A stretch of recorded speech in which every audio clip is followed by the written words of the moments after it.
ओम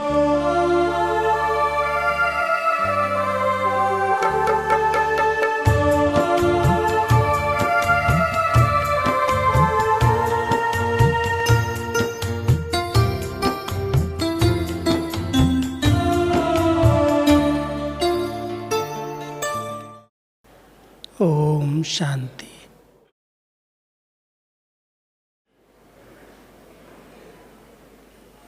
बाबा ने हम सबको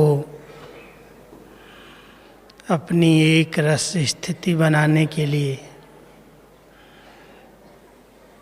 ज्ञान और योग की बहुत सुंदर पढ़ाई है।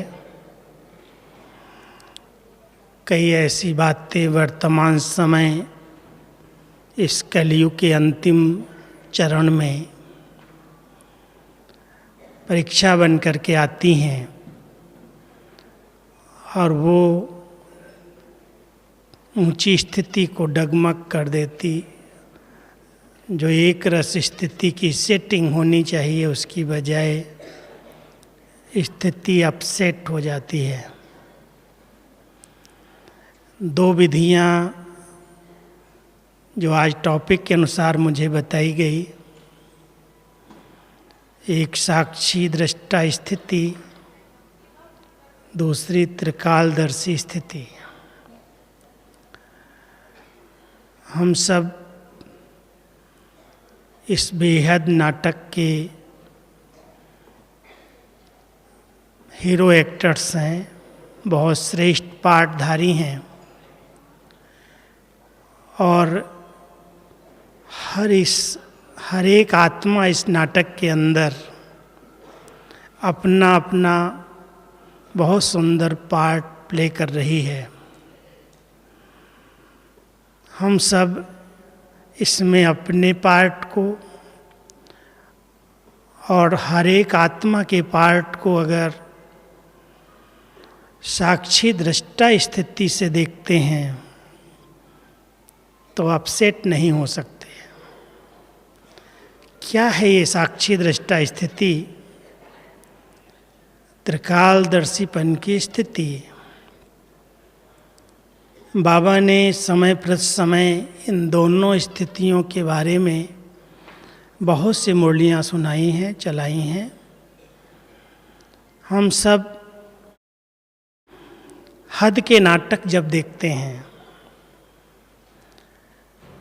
तो नाटक देखते समय अगर ये भान रहता है कि ये एक्टर्स थोड़े समय के लिए ये पार्ट प्ले कर रहे हैं, ये पार्ट रियल नहीं है, ये इनको पार्ट मिला हुआ है, तो उस नाटक को देखने से, ड्रामा को देखने से कभी भी विचलित नहीं होते, प्रश्न नहीं उठते ऐसा क्यों कर रहा है, ऐसा नहीं करना चाहिए। जैसे आप सभी ने कुछ समय पहले भारत के अंदर दो सीरियल बहुत मशहूर हुए थे, एक रामायण का फिर महाभारत का। और ये जब सीरियल्स टीवी पर आते थे तो सभी एक्टर्स, सभी भाई बहनें, चाहे बीके हों चाहे नॉन बीके हों, इसको बड़े प्यार से देखते थे और बहुत मनोरंजन का अनुभव करते थे। यहाँ तक भी जब वो सीरियल चलने वाला होता था, पता चलता था, तो सब अपनी दुकानें भी बंद कर देते थे, सब कार्य छोड़ करके भी उसको देखते थे और बड़े आनंद का अनुभव करते थे। मुझे एक दिन याद है, मधुबन के अंदर वैसे दादी हमारी टीवी चलने नहीं देती थी, लेकिन जब बहुत इसका प्रचार प्रसार हुआ और सब बोले बहुत अच्छा सीरियल चल रहा है, तो एक दिन हम मधुबन निवासियों ने भी दादी जी के आगे एक एप्लीकेशन दी कि दादी हमको भी एक दिन रामायण जो चलती है वो दिखाई जाए। तो दादी हर एक की इच्छा पूरी करती थी। दादी प्रकाशमणि की बात मैं कर रहा हूँ। तो दादी ने कहा ठीक है, आज मेडिटेशन हॉल में रामायण क्या चल रही है वो टीवी पर दिखाई जाएगी और सभी जरूर देखना, आके भले देखना। तो मधुबन पांडव भवन में मेडिटेशन हॉल में टीवी लगी और हम सभी इस टीवी को देखने के, क्लास में आने के लिए तो कोई आते हैं कोई नहीं आते, लेकिन टीवी देखने के लिए पूरा क्लास फुल हो गया, फटाफट पहुंच गए। और उस दिन वो जो टीवी में सीरियल चल रही थी वो थी राम विलाप की। जो सीता हरण हुआ, उस सीता हरण के बाद जब राम सीता को ढूंढने के लिए निकलते हैं और वो विलाप का दृश्य था, वो बड़ा दर्दनाक, बड़ा करुण था। वो दृश्य चल रहा था और दादी जी साक्षी होकर के एक तरफ टीवी देख रही थी और दूसरी तरफ सब भाई बहनों के चेहरे देख रही थी,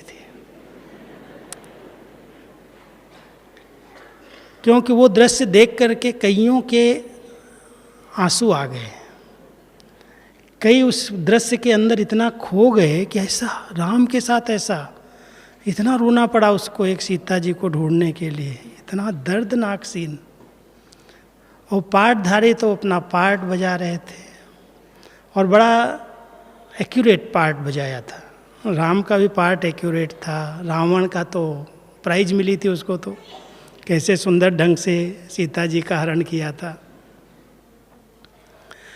तो वो तो प्राइज लूट रहे थे, मनोरंजन कर रहे थे और देखने वाले उसके गम में लीन हो रहे थे, दुखी हो रहे थे।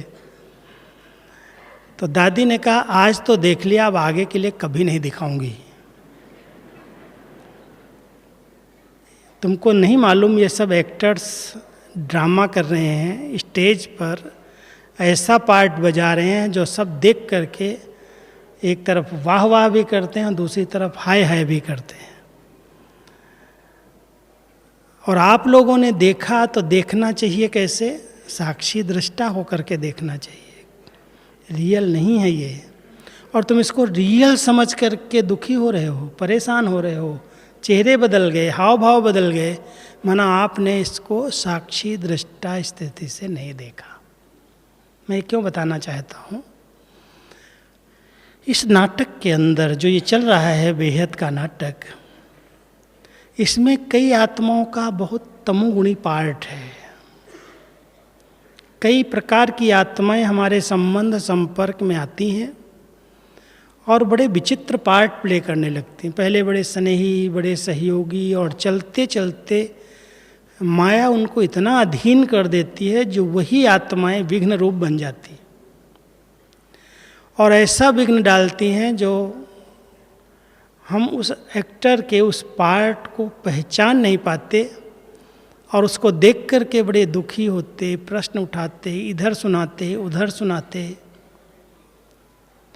अब इस बेहद नाटक को, जो नाटक चल रहा है, उसे इसको हम कहते हैं ना अटक, अटकना नहीं, इसके अंदर अटक गए तो फंस जाएंगे।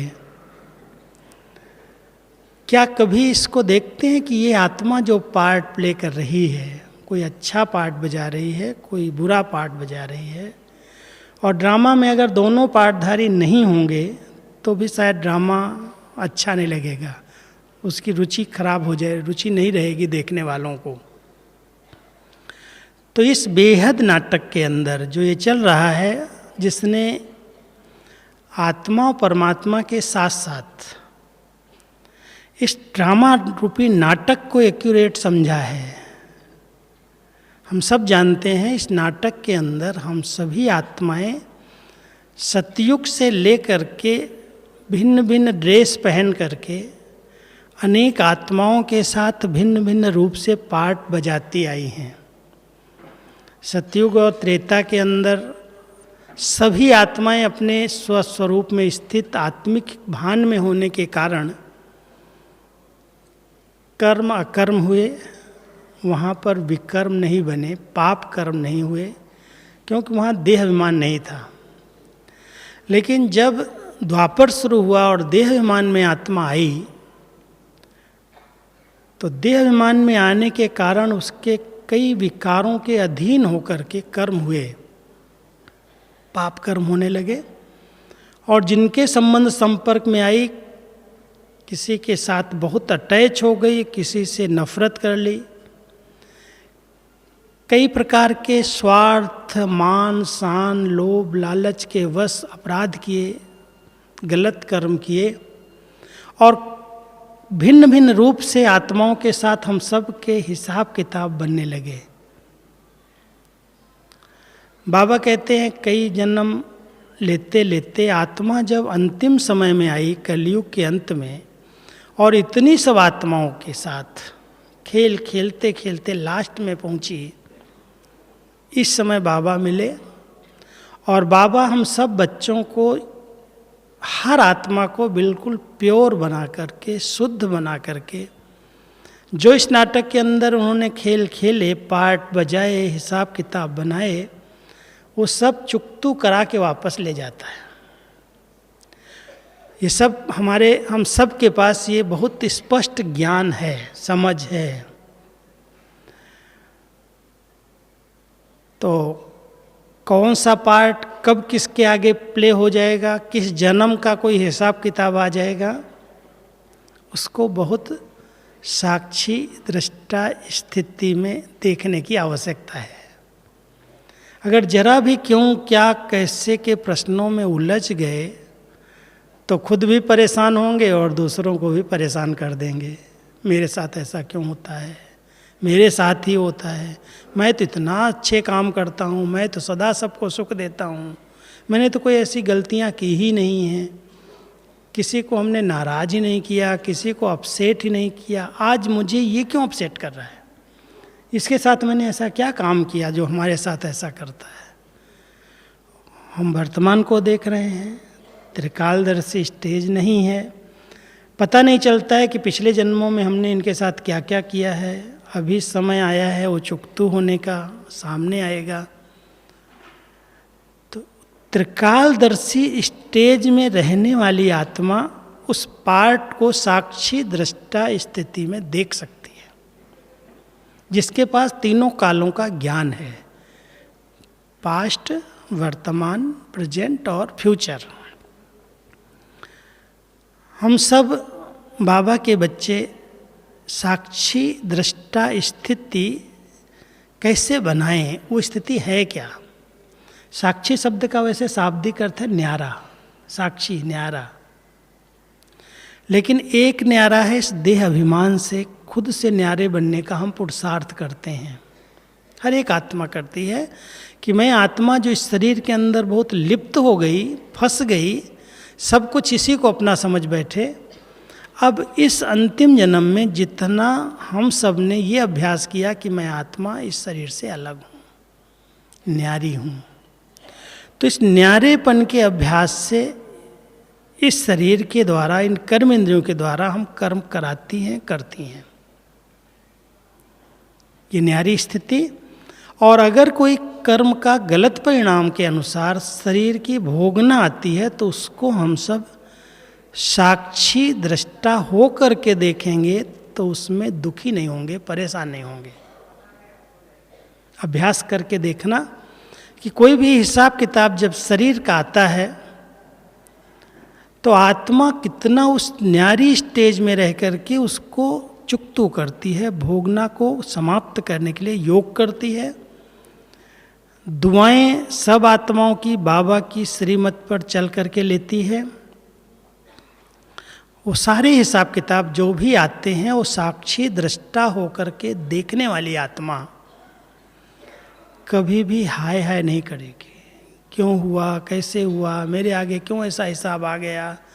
बहुत निश्चिंत होकर के हल्के रूप में आए हुए हिसाब किताब को, सूली जैसी बात को भी वो कांटा बना करके हल्के रूप से क्रॉस कर जाते हैं। हमारी दादियों को देखो, शरीर के हिसाब किताब तो सबके सामने आए ना, लेकिन इतना सरल रीति से बाबा ने भी पार किया। परसों के मुरली में आपने सुना होगा, बाबा कहता बच्चे अगर कोई शरीर को चत्तियाँ लगती हैं तो ये पुराना शरीर है, क्यों, क्या, कैसे के खेल में क्यों जा रहे हो, हिसाब किताब पूरे हो रहे हैं, नाटक पूरा होने वाला है। तो साक्षी दृष्टा स्थिति में रहने वाली आत्मा बहुत प्रसन्न चित्त रह सकती है, एकाग्र चित्त रह सकती है, 4 चीज़ें अपने साथ संबंध रखती हैं। पहला है शरीर का आत्मा के साथ बहुत गहरा संबंध है, हम सब इसके बिना भी कुछ नहीं कर सकते। और इसके साथ कुछ हो घटता है, कोई हिसाब किताब बीमारी के रूप में आता है, तो आत्मा इतनी अधीन हो जाती है जो उसका योग टूट जाता है, नशा गुम हो जाता है, सारा दिन उसी का चिंतन चलने शुरू हो जाता है। अगर साक्षी दृष्टा स्थिति का अभ्यास है तो ये अनुभव होने लगेगा कि ये भोगना शरीर की अलग है, मैं आत्मा इससे अलग हूँ। दर्द की, दुख की, दादी जानकी एक बड़ा अच्छा शब्द यूज करती हैं। कभी कोई बीमारी आती है, हम लोग पूछते हैं, दादी जी कहती हैं दर्द तो है लेकिन दुख नहीं है। दर्द तो हो रहा है लेकिन दुख नहीं है। बड़ी अच्छी बात है, इस बात को समझना। जो साक्षी दृष्टा स्थिति में रहते हैं उस दर्द में दुख का अनुभव नहीं करते, निराशा का अनुभव नहीं कर सकते। वो कभी ये नहीं सोचते हैं ये तो सदा के लिए मेरे सामने आ गई, पेपर आया है, खत्म हो जाएगा। वर्णन नहीं करते, इधर उधर सुनाते नहीं। कोई है जो इस बीमारी को सोच सोच करके बहुत बड़ा रूप बना देते, खुद भी उसके नीचे आ जाते हैं और दूसरों को भी जो देखता है उसको भी बड़ा रहम आता है, अरे बेचारे को इतना कष्ट, इतना दर्द, इतनी तकलीफ। तो ध्यान देना, ये साक्षी दृष्टा स्थिति हमारी आंतरिक स्टेज को बहुत स्टेबल कर देती, एक रस कर देती है। जो न्यारे बन करके, साक्षी हो करके कर्म इंद्रियां खेल खेल रही हैं, कर्म इंद्रियों से गलत काम हुए, वो कर्म इंद्रियां अपना हिसाब किताब चुकतो कर रही हैं, मैं आत्मा अलग हूँ। ये साक्षी दृष्टा पहले शरीर के साथ। फिर हमारे संबंध हैं, शरीर के बाद संबंध हैं, क्योंकि जिनके साथ हम पार्ट प्ले कर रहे हैं उनके नज़दीक के संबंध हैं। माता जी, पिताजी, चाचा जी, लौकिक में बहन, भाई, कई संबंध बन गए और बहुत संबंधों का तो विस्तार है, एक जंजाल जैसा हो गया है। संबंध सुख के लिए थे लेकिन संबंधों में आज बंधन, दुख की महसूसता होती है। संबंधी कईयों के आगे बड़े रुकावट डाल रहे हैं। अब संबंधी जो बहुत प्रिय है, जो सहयोगी है, स्नेही है, उसके आगे कोई परिस्थिति आती है, उसके आगे कोई पेपर आता है, तो देखने वाला साक्षी दृष्टा अगर नहीं है तो हो सकता है जिसके आगे वो पेपर आया, देखने वाला उससे ज़्यादा दुखी हो जाता है। अनुभव किया होगा आपने, परेशान होता है, हाय हाय करने लगता है, 10 लोगों के पास चला जाता है, इसको ठीक कर दो, कैसे भी करके इसकी बीमारी ठीक करो। कितना पैसा बर्बाद करता है, कितना पीछे लग जाता है। साक्षी दृष्टा स्थिति उस हिसाब किताब को भुगवाने में, संबंधों को उससे मुक्त कराने में शुभ भावना का दान देती है, शुभ संकल्प रखती है। जो सहयोग और सेवा देने की जरूरत हो करती है, लेकिन उसके दुख के साथ खुद को दुखी नहीं करती, क्योंकि जानती है इस आत्मा का अपने पिछले जन्मों का कोई हिसाब, कर्जा चुकता हो रहा है। मैं उसमें दुखी हो जाऊंगा तो मैं उसको स्नेह और सहयोग देने की बजाय उसके दुख के साथ मिक्स हो जाऊंगा। तो साक्षी दृष्टा स्थिति हम आत्माओं को हर एक के साथ जो संबंध संपर्क में आत्माएं आती हैं उनके दुख में हम दुखी नहीं हैं, हम उनके प्रति शुभ चिंतक वृत्ति रख करके उनको जो सहयोग की जरूरत हो दे सकते हैं। अभ्यास करके देखना। तीसरा है संस्कार, हमारे बहुत समीप हैं और संस्कार इतने प्रबल हैं, योग लगा रहे हैं, अच्छा संग कर रहे हैं, अच्छी स्टडी कर रहे हैं, पढ़ाई कर रहे हैं, ये सारी मेहनत जो हम सब कर रहे हैं वो किस लिए कर रहे हैं? अपने पुराने विकारी संस्कारों को समाप्त करने के लिए, परिवर्तन करने के लिए। जब समय आता है योग में बैठे हैं, किस लिए बैठे हो भाई? हमारे संस्कार जो हैं वो कड़े संस्कार परिवर्तन हो जाए, आत्मा शीतल बन जाए, संस्कार पवित्र हो जाएं, शुद्ध हो जाएं, लेकिन चलते चलते कोई ऐसा छिपा हुआ संस्कार बहुत कड़ा अंदर का, जिस पर हमारी अभी तक नजर भी नहीं गई थी, वो बाहर आ जाता है। कभी काम विकार का संस्कार, कभी क्रोध का संस्कार, कभी लोभ वृत्तियों का, कभी मोह का, अचानक वो इमर्ज हो जाता है। कभी अहंकार आता है, थोड़ा भी कोई करता है मैंपन आ जाता है। साक्षी दृष्टा स्थिति में रहने वाली आत्मा उन सब संस्कारों को साक्षी होकर के देखती है, ये क्यों आया और इसको कैसे समाप्त किया जाए। उलझती नहीं है, घबराती नहीं है, प्रश्न नहीं उठाती है कि मैं तो इतना योग किया, मैं तो इतना अच्छा पढ़ाई किया, इतनी सेवाएं की, ये संस्कार कहाँ से आ गया। इमर्ज होता है बीच बीच में।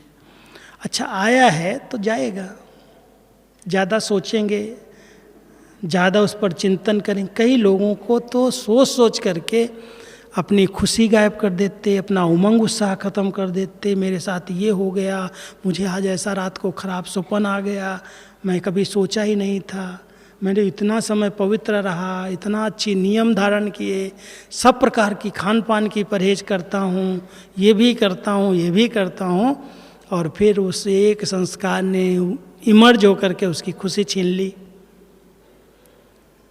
युद्ध करते करते वो फां हो गया, घबरा गया, अब क्या करूं, फिर क्या होगा, फिर बेचारे का न इधर रहता न उधर रहता।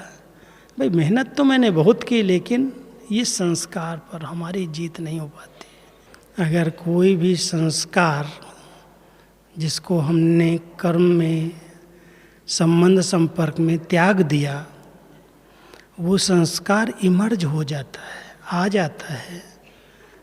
अधिक उसके प्रति सोचना नहीं है, सोचने से वो बड़ा हो जाएगा, और अगर वर्णन कर देंगे तो बहुत लंबा हो जाएगा। आई बात खत्म हो जाएगी। बहुत साक्षी दृष्टा हो करके ज्ञान और योग के बल से उसे मुझे जीतना है, समाप्त करना है। न किसी के आगे वर्णन करना है, न किसी को लिख के देना है, न किसी को बताने की ज़रूरत है। बाबा के आगे सच्चे दिल से जाओ, बाबा के कमरे में बैठो। बाबा, इस पुराने संस्कार को 10 साल 15 साल से मैंने इमर्ज होने नहीं दिया, आज ये फिर से इमर्ज हो रहा है, संकल्प के रूप में, विकल्प के रूप में, बोलचाल के रूप में। इस संस्कार का मुझे संस्कार करना है। साक्षी होकर के पहले देखो, ये गलत है, ये नेगेटिव है, ये नहीं होना चाहिए। ब्राह्मण जीवन के पुरुषार्थ में सबसे बड़ा बाधक है ये संस्कार, जो उन्नति करने नहीं दे रहा है। पर चिंतन का है, पर दर्शन का है, ईर्ष्या का है, अनुमान का है, लगाव झुकाव का है, आसक्तियों का है, बहुत सारे हैं वैरायटी संस्कार। और वो संस्कार बीच बीच में बाहर आते हैं, ध्यान देने के बाद भी आते हैं। अगर हम सब साक्षी दृष्टा स्थिति में रहने का अभ्यास करते हैं तो हम उसको परख सकते हैं, देख सकते हैं क्यों आया है, कहाँ से आया, किस लिए आया। कुछ न कुछ कारण होगा, कहीं श्रीमत में मनमत या परमत मिक्स की होगी, किसी न किसी कर्म इंद्रिय के अधीन हुए वो संस्कार इमर्ज हो गया। अब इसको समाप्त करने के लिए हमें साक्षी दृष्टा स्थिति कैसे बने उस पर ध्यान देना है। 3-4 बातें मैं बताता हूँ। अगर सचमुच मुझे साक्षी दृष्टा स्थिति बनानी है तो जितना हो सके चलते फिरते मैं आत्मा स्वराज्य अधिकारी इस शरीर की कर्म इंद्रियों से कर्म करा रही हूँ, ये अलग है, मैं अलग हूँ। अपनी निराकारी स्टेज जितनी जो बनाएगा वो कर्म इंद्रियों की, संबंधों की, संस्कारों की, सब बातों से साक्षी बनता जाएगा। आत्मिक स्थिति का जिसने जितना अभ्यास किया। दूसरा, जब कर्म क्षेत्र पर कर्म कर रहे हैं तो मैं अव्यक्त फरिश्ता हूँ, लाइट की ड्रेस में हूँ। बहुत हल्का हो करके कर्म क्षेत्र पर कर्म किया जाए, कर्म का बोझ न हो। फरिश्ता क्या है? हल्का है, मिट्टी का भी, हड्डी मांस का भी कोई इसको बोझ नहीं है, कर्म का भी बोझ नहीं है। तो हम अपने लक्ष्य को सामने रखें कि मैं आत्मा जो इस शरीर के अंदर कर्म क्षेत्र पर कर्म कर रही हूँ, मैं फरिश्ता आत्मा हूँ, मैं फरिश्ता हूँ, लाइट हूँ। और लाइट में रहने का अभ्यास करेंगे तो कर्म इंद्रियों से कुछ भी होगा, भारीपन होगा, उसको हम साक्षी होकर देख सकते हैं, परिवर्तन कर सकते हैं। और तीसरा, ये नाटक बहुत एक्यूरेट है। क्यों, क्या, कैसे, ये क्यों ऐसा कर रहा है, उसने ऐसा क्यों किया, बहुत जल्दी जल्दी मन में प्रश्न उठाना है। बहुत जल्दी कोई अनुमान लगा करके प्रश्नों के अंदर अपने को इतना भारी कर लेते हैं, संबंध भारी कर लेते हैं। बात कुछ भी नहीं होगी और उस बात को सोच सोच के इतना बतंगड़ बना देंगे, बड़ा रूप दे देंगे। कोई बात होती है, मिल के जुल के उसको हल करके समाप्त कर दिया जाए। सोच सोच के बड़ा क्यों बना रहे हैं? आवश्यकता है ऐसे समय पर बहुत नाटक के अंदर हर आत्मा का बहुत विशेष पार्ट है, और ये जो पार्ट बजा रहा है जरूर इसके पीछे कुछ राज होगा, कुछ रहस्य होगा। मैं जल्दी जल्दी उसके पार्ट को देख करके प्रश्न न उठाऊं। थोड़ा शांत रहो, गंभीर रहो, ठीक हो जाएगा। लेकिन साक्षी दृष्टा स्थिति ही हमें स्टेज को स्टेबल बनाएगी, एक रस रख सकती है। नहीं तो इतना परेशान कर देगी, नींद फिटा देगी, सोचते रहेंगे, वही सर्किल चलेगा संकल्पों का। और जो बहुत संकल्पों का सर्किल चलाने लगते हैं वो बीपी आ जाता है, शुगर आ जाता है, टेंशन, अनेक प्रकार की बीमारियां घेर लेती। शरीर की आज जो बीमारियां हैं वही कारण बनता है। व्यक्ति बहुत सोच लेता है, सोचते सोचते तनाव में आ जाता है, और फिर कभी शुगर बढ़ जाती है, कभी बीपी बढ़ जाती है, कभी कोई बीमारी पैदा हो जाती है। ध्यान देना, अगर साक्षी दृष्टा स्थिति में रहने का हमने अभ्यास किया कि ये हर आत्मा अपना बहुत अच्छा पार्ट बजा रही है, इसका यही रोल है, क्यों कर रहा है नहीं, जो कर रहा है उसके अंदर कोई रहस्य है, कोई हिसाब किताब पूरा कर रहा है। हम सब एक बात का ध्यान रखें, इस कलयुग के अंत में हम सब अपने हिसाब किताब चुकतू करने के लिए यहाँ रहे हुए हैं। अब मुझे कोई नया हिसाब किताब नहीं बनाना है।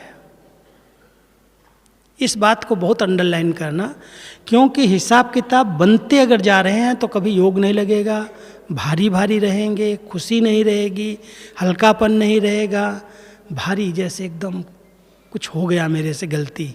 हिसाब किताब बन रहा है, किसी पर प्रभावित हुए, किसी पर विशेष लगाव झुकाव हो गया, हिसाब किताब बन गया। कोई अच्छा नहीं लग रहा है, नफरत कर रहे हैं, किनारा कर रहे हैं, उसके अवगुणों का वर्णन कर रहे हैं, परचिंतन प्रदर्शन कर रहे हैं, हिसाब किताब बना रहे हैं। संगम युग पर एक बहुत सुंदर स्लोगन हम सबको याद रहना चाहिए। बाबा कहते हैं, बच्चे, ना काहू से दोस्ती, ना काहू से वैर। अगर स्पेशल किसी से दोस्ती कर ली तो क्या होगा? पर चिंतन का दरवाज़ा खुल जाएगा। जब बैठेंगे दोस्ती में कुछ भी बोलना शुरू कर देंगे, ये ऐसा करता है, वो ऐसा करता है। हम समझते हैं हम तो अपने दोस्त के आगे बोल रहे हैं ना, ये थोड़ी कहीं बताएगा जाके, लेकिन वो हम हिसाब किताब क्रिएट कर रहे हैं। वो बात फैलेगी, वातावरण में आएगी, और वो वातावरण भारी बना करके वो नया हिसाब किताब क्रिएट कर देगा। इसलिए ध्यान देना, हम सब ब्राह्मण आत्माएं संगम युग पर सब हिसाब किताब चुकतू कर रही हैं, और साक्षी दृष्टा स्थिति में रह करके, बहुत न्यारे हो करके। पदार्थों में भी देखो, आज साधन है अचानक ख़त्म हो जाते, धन है दिवाला निकल जाता, कोई ने बहुत अच्छी कमाई की एकदम घाटा पड़ जाता। कोई शेयर बाजार का धंधा करते हैं, आज करोड़ों रुपया उनके खाते में आता है, दूसरे दिन सारा का सारा खाली हो जाता। कितना नुकसान, और कितनी जल्दी डिप्रेशन में चले जाते हैं। ध्यान दो, कलयुग के अंदर आर्थिक रूप से, पदार्थों के रूप से भी बड़े पेपर आ रहे हैं। हम सबको बहुत समझ करके, ज्ञानी तो आत्मा बन करके पैसे की लेन देन करनी है, कोई भी धंधा करना है, बहुत सोच समझ के बाबा को साथी बना के करो। नहीं तो नुकसान होगा तो बाबा को दोष देंगे, बाबा हमने तो सोचा नहीं था ऐसा हो जाएगा। पदार्थ भी बहुत धोखा दे रहे हैं, धन और साधन सब प्रकार से दुख दे रहे हैं कलयुग के अंदर। हम सब ज्ञानी तु आत्माएं साक्षी दृष्टा होकर के कर्म क्षेत्र पर पार्ट प्ले कर रहे हैं। श्रेष्ठ कर्म करते जाएं, बाबा को साथी बना करके करें। साथी साथ है तो कोई भी कार्य में सफलता समाई हुई है। और अगर कुछ हो रहा है तो साक्षी दृष्टा होकर के अपनी स्थिति को बिगड़ने नहीं दो। इसके लिए चाहिए त्रिकालदर्शी स्टेज।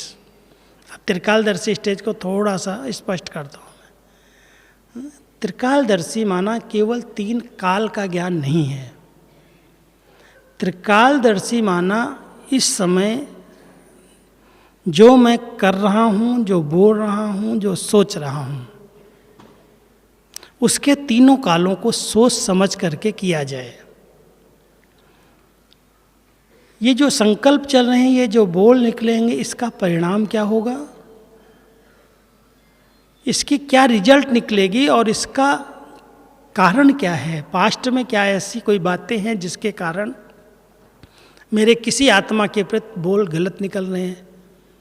कुछ पास्ट में हमने उस व्यक्ति के लिए सोचा है, उस व्यक्ति के लिए हमने कोई चिंतन लिया है कि ये व्यक्ति है ही ऐसा। कई बार हम कह देते हैं ये जो सामने आया ना, मैंने इसके लिए कभी सोचा नहीं था, लेकिन मेरे मुख से इसके प्रति ऐसा निकल गया। ऐसे नहीं निकलता है। कभी न कभी कोई न कोई कारण से उस आत्मा के प्रति किसी ने कुछ सुनाया होगा, कभी अनुमान लगाया होगा, कभी कुछ उसके साथ हुआ होगा, वो सामने आया है, फट से उसके प्रति कोई न कोई शब्द निकल गए, वो डिस्टर्ब हो गया। हम पास्ट, प्रेजेंट और फ्यूचर 3 कालों को समझ करके अपने हर बोल और हर कर्म पर ध्यान दें, अंडरलाइन करें। अगर ये अंडरलाइन कोई करके चलता है कि ये जो मैं बोलने जा रहा हूँ, बाबा एक शब्द कहता है, ज्ञानी और अज्ञानी की एक बहुत सुंदर परिभाषा। ज्ञानी आत्मा जो सोचती है, जो बोलती है, जो करती है, 1 सेकेंड उसके पहले सोच लेती है। ये जो परिणाम है उसका क्या, ये जो बोल है इसका क्या परिणाम होगा, ये जो मैं करने जा रहा हूँ इसकी क्या रिजल्ट होगी। सोच समझ कर करने वाला ज्ञानी कहलाता है, और कर लेने के बाद सोचने वाला अज्ञानी कहलाता है। वो क्या करेगा, सोचेगा तो पश्चाताप करेगा, अरे सोच बोलना तो नहीं चाहिए था, बोल दिया, संबंध बिगड़ गए, दूरी बढ़ गई, बोल दिया, अभी क्या होगा। कहते तीर निकल गया तो फिर क्या होगा, फिर तो कमान में वापस नहीं आएगा, फिर तो कहीं छोड़ना ही पड़ेगा। इसलिए ध्यान देना, जो कुछ हम बोल रहे हैं, जो हम करने जा रहे हैं, बाबा कहता है एक बहुत सुंदर मैं तराजू तुम बच्चों को देता हूँ। हर एक को दिया है बाबा ने। कौन सा तराजू है मालूम है? तौलो। किस तराजू में? हम सब के सामने संगम युग पर ब्रह्मा बाप की जीवन है। ब्रह्मा बाबा ने कभी ऐसा सोचा, कभी ऐसा बोला, कभी ऐसा किया? जो मैं सोच रहा हूँ, बोल रहा हूँ, कर रहा हूँ, क्या उसके समान है? आप कहेंगे हमने ब्रह्मा बाबा को साकार में तो देखा नहीं, उन्होंने कैसे सोचा, कैसे बोला, कैसे किया। लेकिन आज हम सब इतनी भाग्यवान आत्माएं हैं जो ब्रह्मा बाबा ने शरीर छोड़ने के बाद अव्यक्त रूप से हम सब बच्चों को आज 50 साल होने वाले हैं पालना दे रहा है। अव्यक्त रूप में बाप दादा कंबाइंड होकर के हम सबकी पालना कर रहे हैं। कई नए बच्चे सोचते होंगे बाबा का पार्ट तो चल ही नहीं रहा है, बाबा का पार्ट अव्यक्त रूप में भी पूरा हो गया। लेकिन जो यहाँ बाबा के घर में आ रहे हैं बहुत सुंदर अनुभव करते हैं। उनको ऐसे लगता है कि बाबा का पार्ट डायरेक्ट अभी चल रहा है। बाबा अभी डायरेक्ट अपने बच्चों को इस 20,000 की सभा में जब आ जाते हैं, वीडियो ही चलती है, लेकिन हर आत्मा अगर उस श्रद्धा से, उस भावना से बैठी है तो उसको ये अनुभव कराता है बाबा कि जैसे मैं बच्चे से डायरेक्ट बात कर रहा हूँ। उसके हल मिलते हैं, उसको वरदान मिलते हैं, उसको शक्ति का अनुभव होता है, उसको सकाश का अनुभव होता है। पूरा वायुमंडल ही ऐसे लगता है जैसे बाबा यहाँ हाजिर है। वो तो निराकार है, ज्योति है, बिंदु है। दोनों अभी डबल लाइट फरिश्ते स्टेज में हैं। जब आते हैं सभा में तो अनुभव करा रहे हैं, और बहुत सारे बच्चे अनुभव करके जा रहे हैं, इसलिए तो खींच खींच के भाग भाग के आते हैं। इस बाबा के पाठ को समझना ये हम सब के लिए बहुत लास्ट चेतावनी है। अचानक अचानक बाबा कहते कहते अब हम बच्चों को कह रहा है, बच्चे अव्यक्त स्थिति द्वारा अव्यक्त मिलन क्या होता है उसका आनंद लो। व्यक्त से तो थोड़े समय मिलते थे, ये अभ्यास आप करोगे तो सदा काल के लिए उस स्थिति में रह सकते हो। आप अव्यक्त स्थिति में रहने का अभ्यास करो, अंतर्मुखी स्थिति में रहने का अभ्यास करो। बाबा की टचिंग, बाबा की गाइडेंस, उनकी प्रेरणाएं, सब कुछ आप अनुभव कर लेंगे। अलग नहीं है बाबा इस समय। और हम सबको 50 साल की गोल्डन जुबली 2019 में आ रही है बाबा की अव्यक्त पाठ की। ऐसी जो पालना मिली है उस पालना का रिटर्न देने की जरूरत है।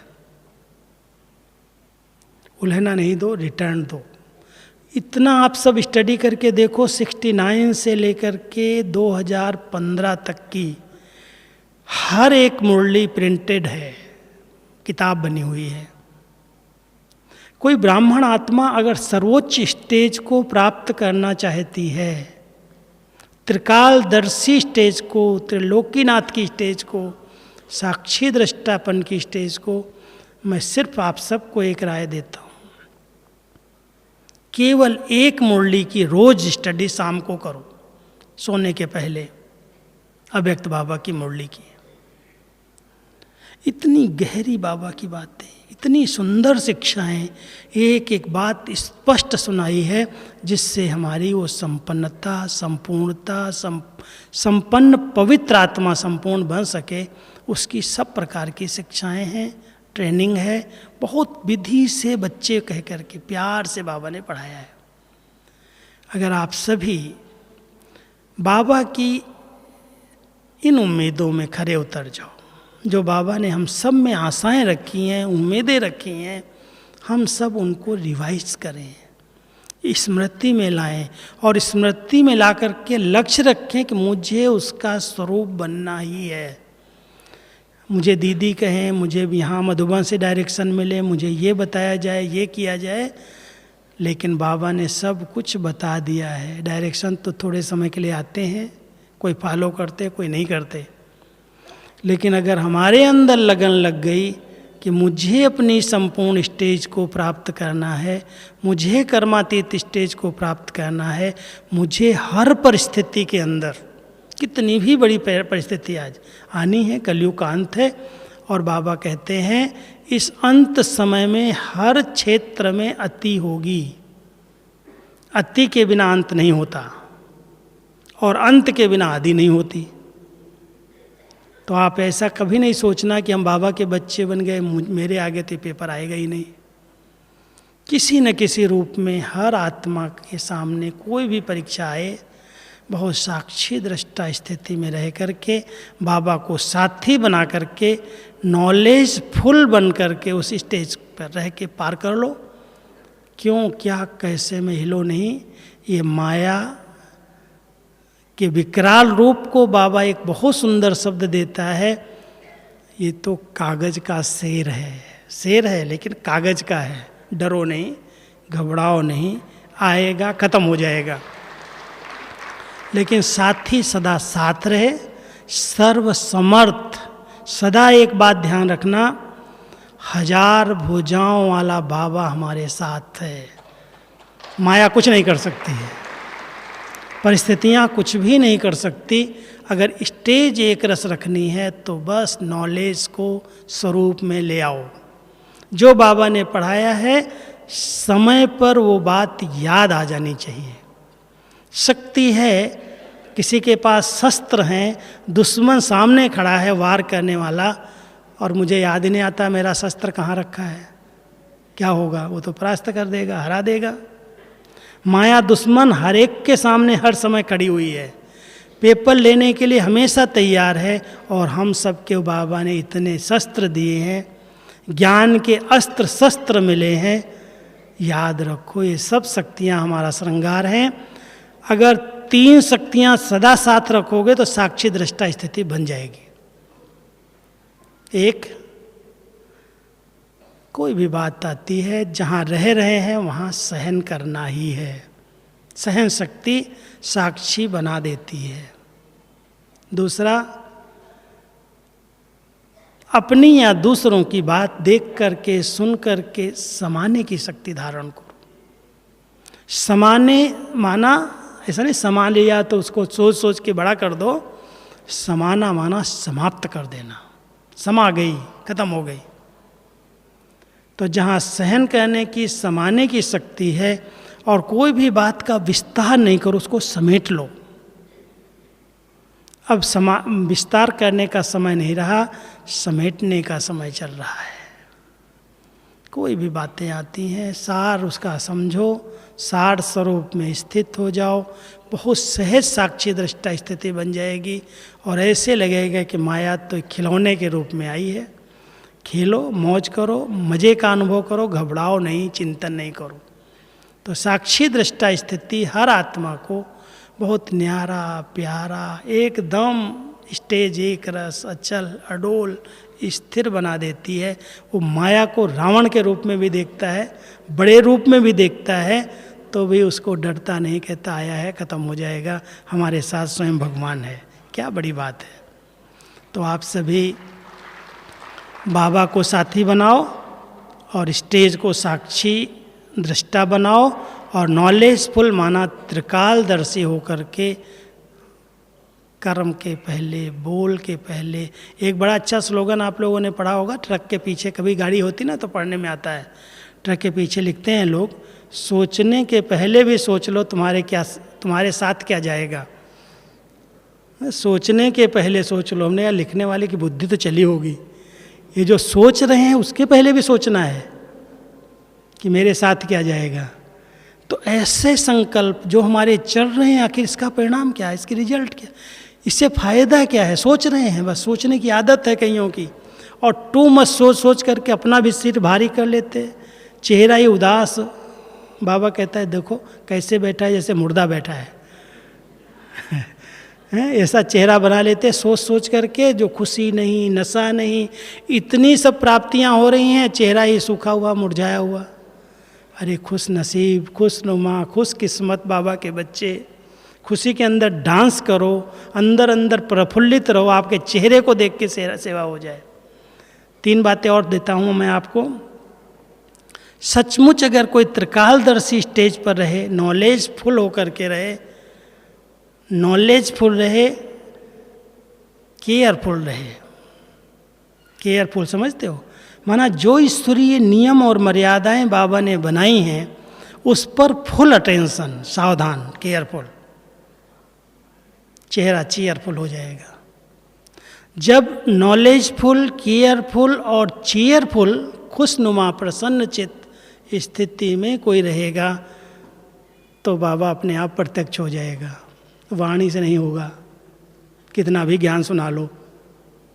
बाबा कहता है मेरे बच्चे जिस दिन इस स्टेज पर स्थित हो जाएंगे, जो सोचो बोलो करो त्रिकालदर्शी, नॉलेजफुल माना ज्ञान स्वरूप आत्मा, ज्ञान सुनाने वाला नहीं, ज्ञान स्वरूप माना उसका देखना, उसका बोलना, उसका चलना, उसका बैठना, वो आत्मिक स्थिति में स्थित होकर के, देह से न्यारा होकर के, देह अभिमान से मुक्त होकर के जो कर्म करता, वो ज्ञानी तू आत्मा कहलाता है। मैं करता हूँ, मैंने किया, मैं नहीं करूँगा, कोई नहीं करेगा। जहाँ मान शान अभिमान आ गया वहाँ पर वो ज्ञान अपने आप भाग जाता है। तो ज्ञानी तू आत्मा हर कर्म में बहुत निरहंकारी, निर्माण चेत, नम्र चेत बन करके सेवाएं करती है और ईश्वरीय नियम और मर्यादा को दृढ़ता से पालन करती, और चेहरे पर कभी भी असंतुष्टता के चिन्ह नहीं दिखाई देते, कभी भी प्रश्नों में उलझती नहीं है, सदा प्रसन्न चित्त रहती है। तो अब ऐसी जब चेयरफुल प्रसन्न चित्त स्थिति रहेगी तब लोग कहेंगे भाई इतने टेंशन के बीच में, ऐसे वातावरण के बीच में, इतनी परीक्षाओं के बीच में आप कैसे सदा खुश रहते हो, सदा कैसे मुस्कुराते हो, कहाँ से ज्ञान आपको मिला। अपने आप सब बाबा के पास आ जाएंगे। तो हम सब अपना चेहरा इतना खुशनुमा बना लें। मैं समझता हूँ बहुत जल्दी हमारे चेहरे से बाबा दिखाई देने लगेगा। अब बाबा ये चाहते हैं, लास्ट में मैं बता के पूरा करूँगा, कि हर एक की सूरत से बाबा की सीरत दिखाई दे। हर ब्राह्मण आत्मा ब्रह्मा बाबा के समान दिखाई दे। ये मेरे बच्चे इतने धारणा युक्त, इतने नियम मर्यादाओं में लॉफुल और लाफुल हैं, जो इनकी सूरत से ब्रह्मा बाबा की सीरत दिखाई देती है। तब बाबा प्रत्यक्ष होगा, और प्रत्यक्षता के बिना परिवर्तन नहीं होगा। जब तक बाबा का जय जयकार का नारा नहीं बुलंद होगा, तब तक इस कलयुग का विनाश नहीं होगा। तो हम सब निमित्त बने कि बाबा आप जल्दी से जल्दी प्रत्यक्ष हो, और इस दुनिया का परिवर्तन हो, और हमारी नई दुनिया सहज आ जाए। ओम शांति।